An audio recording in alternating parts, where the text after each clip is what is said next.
آ گئی. صحابہ کرام نے عرض بھی کیا یا رسول اللہ کافر کی بیٹی ہے, میدان جنگ سے گرفتار ہو کے آئی ہے, غدار ہے, سزا کے قابل ہے, بے عزتی کے قابل ہے, آبرو ریزی کرنے کے قابل ہے, اس کا کیا احترام ہے؟ فرمایا علماء ٹھیک ہے بیٹی کافر کی ہے, اپنے باپ کے دروازے پہ بھی ننگی بیٹھے, میں محمد الرسول اللہ صلی اللہ علیہ وسلم کے دروازے پہ بھی ننگی بیٹھے, فرق کیا ہوگا؟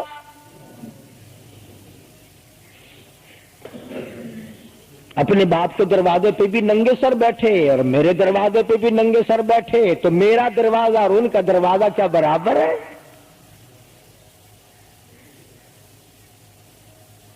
شہنشاہ کائنات مدنی کریم صلی اللہ تعالی علیہ وسلم نے پوچھا کیا چاہتی ہے, کیا ارادہ ہے؟ اللہ اکبر.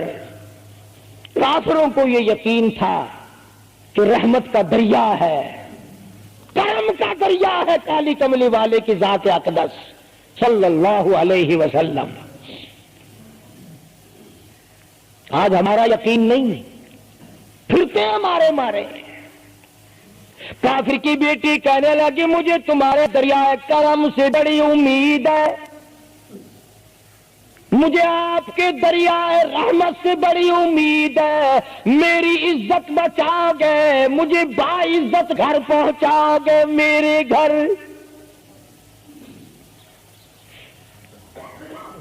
جنگی قیدی کو یوں کون چھوڑتا ہے؟ بڑے بڑے سوالات پوچھے جاتے ہیں, تکلیفیں دی جاتی ہیں, بتا تمہارا اور کیا پروگرام ہے, تیرا بھائی کیا کرتا ہے, تمہارے سردار کیا کرتے ہیں. نعوذ باللہ اگر ہمارا زمانہ ہوتا, عرب کی حسین لڑکی ہو, خوبصورت لڑکی ہو اور گرفتار کر کے لائے, اگر ہمارا زمانہ ہوتا تو کیا اس کو باعزت سردار کے سامنے لاتے, پہلے ہی نہ ادھر ادھر کر دیتے. آپ پکے غلام ہیں, بخشے ہوئے لوگ ہیں, جنت کے ٹھیکیدار ہیں. اگلے دن ایک مولوی تقریر کرتا ہوا کہہ رہا تھا روپیہ روپیہ دے جاؤ جنت لئی جاؤ. جوتیاں دی پالش روپیے وچ کوئی کردا نہیں, جنت لب جاندی ہے. چلو سستا, ہر چیز مانگی ہے, جنت سستی ہو گئی ہے. مدنی کریم صلی اللہ تعالی علیہ وسلم کے اخلاق کی طرف اشارہ کر کے لڑکی کافرہ کہنے لگی مجھے تیرے دریائے کرم سے امید ہے, آپ شہنشاہ کائنات ہے, ساری دنیا پہ ترس کھانے والے ہیں, مجھے باعزت میرے گھر پہنچا.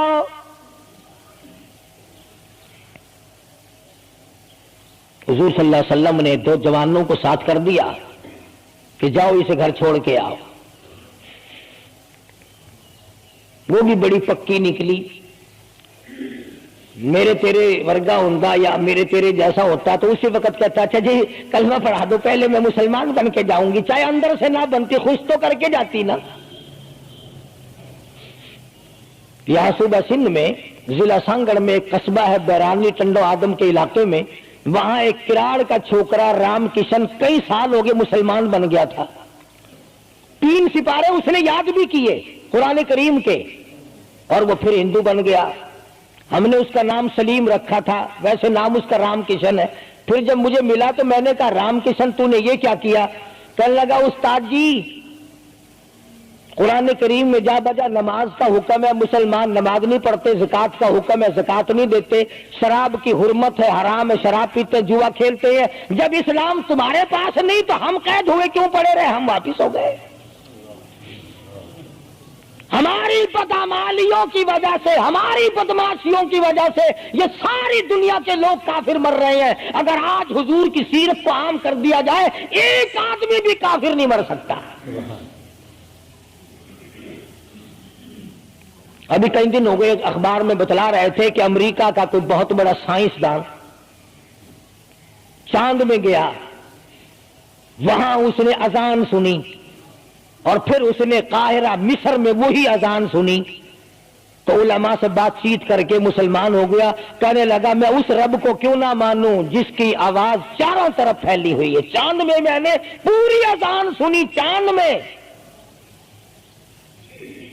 وہ امریکہ کا سائنسدان یہودی اذان سن کر مسلمان ہو گیا. تو اذان سن کر مسجد میں نہیں آتا, تجھے پھانسی لگتی ہے مسجد کی طرف آتے ہوئے, تیری دکان ختم ہوتی ہے, تیرا کاروبار کا بیڑا غرق ہوتا ہے نماز پڑھتے ہوئے,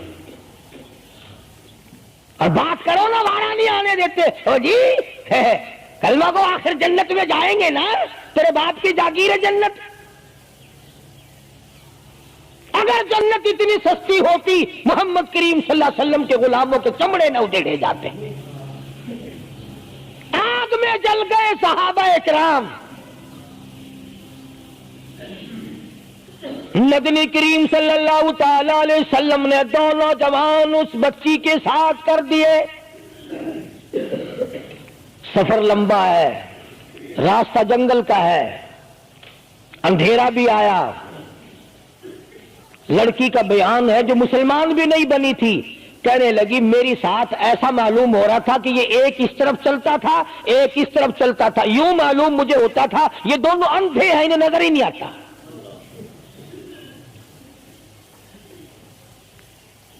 اور جب یہ کافرہ لڑکی اپنے گھر پہنچی تو بھائی نے پوچھا بتا کیا گزری؟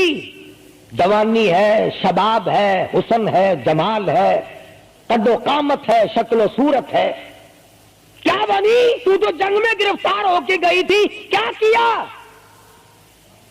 قربان جاؤں اس لڑکی کے بیان پہ کہنے لگی جو میری عزت آبرو کی حفاظت مدنی کریم صلی اللہ علیہ وسلم نے کی, شہنشاہ کائنات کے غلاموں نے کی, وہ تو ماں جایا بھائی بھی نہیں کر سکتا. سگا بھائی ہو کر کے تو نہیں کر سکتا جو انہوں نے میری عزت کی حفاظت کی ہے. وہ بھائی بھی سمجھدار تھا, قریب آ کے کہنے لگا پھر کچھ کما کے بھی لائی؟ مطلب یہ کہ ایسے دربار سے خالی تو نہیں آئی, کلمہ پڑھا؟ کہنے لگی نہیں کلمہ نہیں پڑھا. اس نے کہا واہ واہ, غضب کر دیا, ایسے دربار سے خالی آ گئی؟ دربار ہو محمد کریم صلی اللہ علیہ وسلم کا اور تو خالی آ گئی؟ انہوں نے تیری ساتھ اتنا سلوک کیا کہ رحمت والی چادر جس کو دنیا دیکھنے کو ترستی ہے تجھے اڑا گئی, تیرے سر پہ ڈال دی. کہنے لگی نہیں میں نے کلمہ تو نہیں پڑھا. اور کہنے لگی کہ صرف اس وجہ سے نہیں پڑھا, میرا دل تو مجھے کہتا رہا کہ کلمہ پڑھوں, کہ اگر میں مسلمان ہو گئی میں یہاں ان لوگوں میں رہوں گی, جنت میں جاؤں گی, کہیں ایسا نہ ہو میرا بھائی جہنم میں نہ چلا جائے. اصل میں تجھے لینے آئی ہوں, دونوں چل کر اسلام قبول کریں گے. اور کہتی ہے منشا میری یہ ہے کہ چلو ڈھونڈے غلاموں کو, چلو ڈھونڈے غلاموں کو, شہنشاہ کر دیا جس نے زمانے بھر کے غلاموں کو, آقا کر دیا جس نے. اگر تم چاہتے ہو کہ امن ہو سارے زمانے میں تو پھر یہ دولت ہے پوشیدہ محمد کے خزانے میں. کہنے لگی دونوں چلتے ہیں, دونوں چل کر غلامی کریں گے. کبھی ہم دوسروں کی عزت کی حفاظت کیا کرتے تھے, آج اپنی آبرو سڑکوں پہ پھرتی ہے, شرم نہیں آتی, ڈوب کے نہیں مرا جاتا, چوڑے ہوئے بیٹھے ہیں. میری لڑکی بی اے پاس ہے, میری لڑکی ایم اے پاس ہے, پھر ہندوستان سے مقابلہ کرائے گا اس کا, اندرا دے نال کشتی کراؤنی ہے. ہوگا کیا اگر وہ ایم اے پاس ہوگی, کرے گی کیا سوائے اس کے کہ نہ روٹی پکائے نہ کپڑے دھوئے, تیری کھوپڑی مانج مانج کر کھاتی رہے, اور کیا کرے گی؟ رکھو دین سے دور اپنی بچیوں کو, پھر یہی نتیجے نکلیں گے جو آج ہو رہے ہیں. اللہ پاک جل شانہ نے محمد کریم صلی اللہ علیہ وسلم نے عزت کا مفہوم بتایا، تصور بتایا۔ مدنی کریم صلی اللہ تعالی علیہ وسلم کی سب سے پیاری گھر والی سیدہ عائشہ صدیقہ رضی اللہ تعالیٰ عنہ قرآن کریم کی تلاوت فرما رہی ہے۔ کچے حجرے تھے، تیرا نبی تو ساری عمر جھوپڑیوں میں گزار کے چلا گیا، تیرے دماغ میں ہر وقت بنگلے رہتے ہیں، ہر وقت کوٹھیاں رہتی ہیں۔ اور واسطہ خدا کا ان بچوں کو برباد نہ کرو، کوٹھی بنگلے کا راستہ نہ دکھاؤ، ان تمام کو قرآن کا راستہ دکھاؤ، مدنی کریم صلی اللہ علیہ وسلم کے دریائے کرم کا راستہ دکھاؤ۔ تم نے ان کو کہاں ڈال دیا؟ لوٹ مار کر کے کوٹھی بنانی ہے، رشوت بٹور کے کوٹھی بنانی ہے، حرام جمع کر کے بنگلہ بنانا ہے۔ حدیث پاک میں آتا کئی مرتبہ آدمی بنگلہ کوٹھی بنا رہا ہوتا ہے اور اسے یہ پتہ بھی نہیں چلتا کہ میرا نام مردوں کی فہرست میں آ چکا۔ فرمایا مدنی کریم صلی اللہ تعالی علیہ وسلم نے بعض مرتبہ آدمی صحرا باندھ کر شادی کے لیے جا رہا ہوتا ہے اور اسے یہ پتہ بھی نہیں چلتا کہ میرا نام مردوں کی فہرست میں شمار ہو چکا۔ پھر یہ کیا چیزیں ہیں جن کے پیچھے ہم لوگ مر رہے ہیں؟ نبی کا کچا حجرہ، حجرہ تو کچا ہے پر جبریل غلامی کرتا ہے، جبریل آتا ہے روزانہ، رب کی رحمت برستی ہے، خداوند کریم کے سلام آتے ہیں۔ سیدہ عائشہ صدیقہ رضی اللہ تعالی عنہا قرآن کریم کی تلاوت فرما رہی ہیں۔ اندازہ لگاؤ، زبان ہو عائشہ صدیقہ کے اور قرآن ہو اللہ کا۔ دیوار میں کوئی سوراخ تھا، سرکار دو عالم صلی اللہ علیہ وسلم جب باہر تشریف لائے تو اس سوراخ میں سے حضرت عائشہ کی رضی اللہ تعالی عنہا آواز سنی۔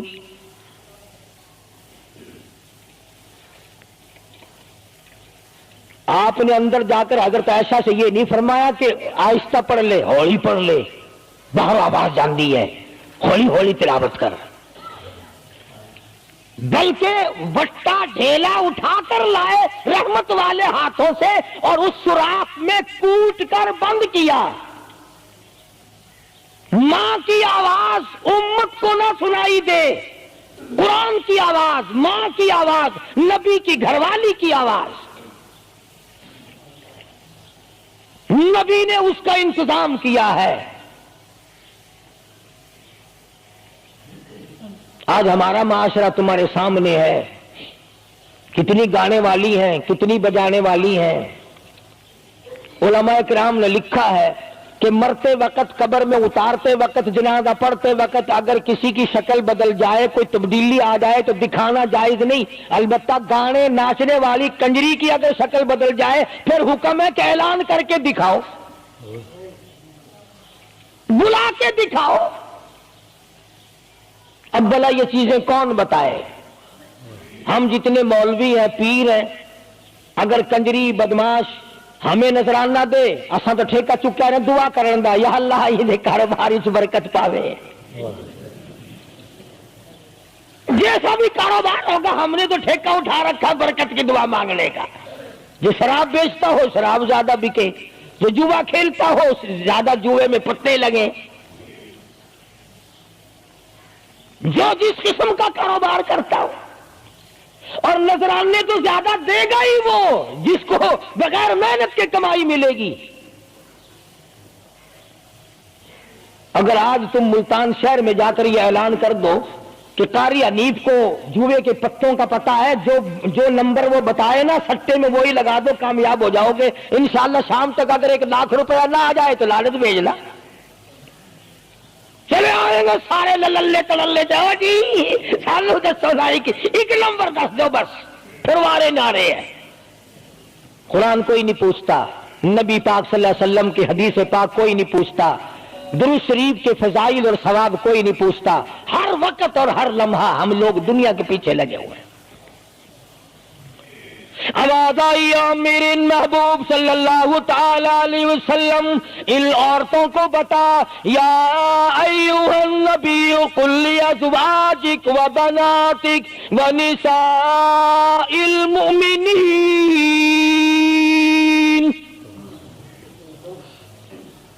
ازواج مطہرات سے کہو، اپنی بیٹیوں سے کہو۔ اللہ اللہ اللہ سبحان اللہ۔ اللہ پاک نے یہ بھی نہیں فرمایا کہ دوسروں کو کہو، فرمایا پہلے اپنے گھر سے شروع کرو۔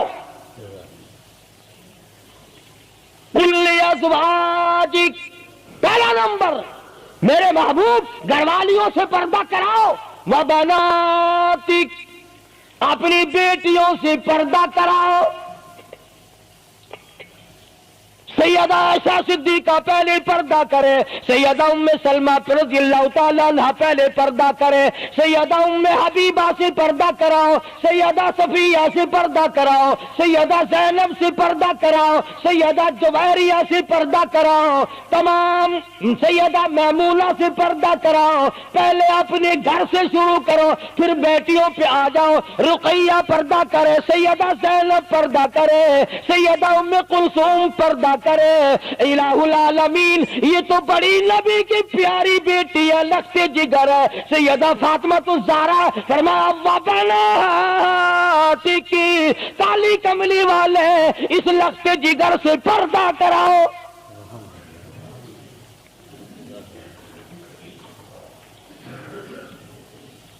ہمارے یہاں کے جتنے قانون ہوں گے غیروں کے لیے، افسروں کے لیے کوئی قانون نہیں، افسروں کی بیوی بچوں کے لیے کوئی قانون نہیں۔ قانون آئے گا تو عوام کے لیے آئے گا۔ اور اسلام کا یہ کی شان دیکھو، خدا نے پہلے فرمایا یا ایھا النبی، اے کالی کملی والے، قل لازواجک، عائشہ سے پردہ شروع کر، اپنے گھر سے شروع کر، پھر اپنی بیٹی اور فاطمہ کو پردہ کرا، تاکہ اس کے پردے کے صدقے میں اوروں کو بھی مل جائے۔ پھر فرمایا وَنِسَاءِ الْمُؤْمِنِينَ، پھر مسلمان عورتوں سے پردہ کراؤ۔ سیدہ فاطمہ الزہرا رضی اللہ تعالی عنہا کے بارے میں شاہ عبد العزیز محدث دہلوی رحمۃ اللہ علیہ نے فتح العزیز میں لکھا ہے، میدان حشر برپا ہوگا، قیامت لگی ہوئی ہوگی، انبیاء رو رہے ہوں گے، رسول رو رہے ہوں گے، پریشان ہوں گے۔ آواز آئے گی یوم یجمع اللہ الرسل فیقول ماذا اجبتم، سوالات ہوں گے۔ پرسرات لگی ہوئی ہے، 500 میل 500 برس تیز رفتار گھوڑا دوڑے، اتنے دنوں کی چڑھائی ہوگی پرسرات کی، 500 برس تک گھوڑا تیز رفتار دوڑے، اتنے دنوں کی چڑھائی، پھر اتنے دنوں کی ہموارگی برابری، پھر 500 سال کی لہائی اترائی،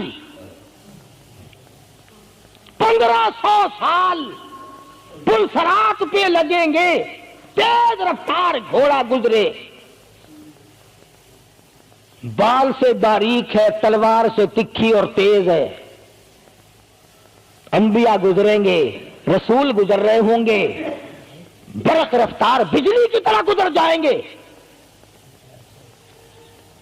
مگر جب باری آئے گی کالی کملی والے کی لخت جگر فاطمہ الزہرا کی، ایک فرشتہ اعلان کرے گا یا معاشر الانبیاء والاولیاء یغضوا من ابصارکم، اے کلیم اللہ، اے خلیل اللہ، اے ذبیح اللہ، اے نوح نجی اللہ، اے عیسیٰ روح اللہ، اے ابو بکر، اے صحابہ کرام، اے قطبوں، اے ابدالوں، اے غوثوں، تمام کے تمام اپنی نظریں نیچی کر لو، کالی کملی والے کی بیٹی فاطمہ الزہرا گزرنے والی ہے۔ اس کا اکرام وہاں بھی ہے، اس کے پردے کا اہتمام ہے۔ قرآن جاؤ اس کی عظمت پہ، آخری وقت میں فرمایا اے شیر خدا، اگر میرا دن میں انتقال ہو جائے تو جنازہ رات کو اٹھانا، میرے جنازے پہ بھی کسی کی نظر نہ پڑنے پائے۔ یہ ہے سیدوں کے پردے. چلے جگہ کوٹھی پہ لکھا ہوا ہے سید امجد حسین، سید لیاقت حسین، اور کوٹھی میں سے جب دیکھو تو یوں نکلتی ہیں بھیڑ بکریاں نکل رہی ہیں. سید ایسے ہوتے فاطمہ الزہرا کی سادات پڑے کو دیکھ، حسین اور حسن کو جنم دینے والی مائی کو تو دیکھ، قیامت میں اس کے پردے کا ڈنکا بجایا جا رہا ہے. تو میں عرض کر رہا تھا میرا تو کسی سے لڑائی جھگڑا نہیں، نہ میں کوئی سیاسی بندہ ہوں. میں تو یہ سوچتا ہوں کہ ہماری عزت برباد نہ ہو. کافر کیا کہے گا؟ یہ ہمارے اخبار پڑھ کر ہندوستان کے چوڑے چمار ہمارے منہ پہ کیا تھوکتے ہوں گے کہ یہ ہے اس کالی کملی والے کے غلام. اللہ پاک میری اور آپ سب کی عزت اور آبرو کی حفاظت فرمائے اور ہم سب کو ایمان کی دولت سے مالا مال فرمائے. وآخر دعوانا ان الحمدللہ رب العالمین.